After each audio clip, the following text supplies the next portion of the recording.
ប្តីអ្នកស្រែគ្មានទេលុយគប់ជីវ៉ាគ្មានរបស់ឬហានាំអូនដើរតែសាត្រី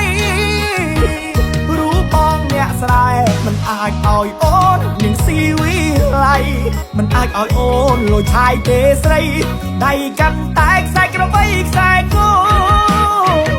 បានប្តីអ្នកស្រែខែភ្លៀងអត់ចលហើថ្ងៃគ្មានរថយន្តថ្លៃឲ្យស្រីអង្គុយលើពូកជោមានតែរថតេងគោឲ្យបើជារលាក់ស្ទើបាំងក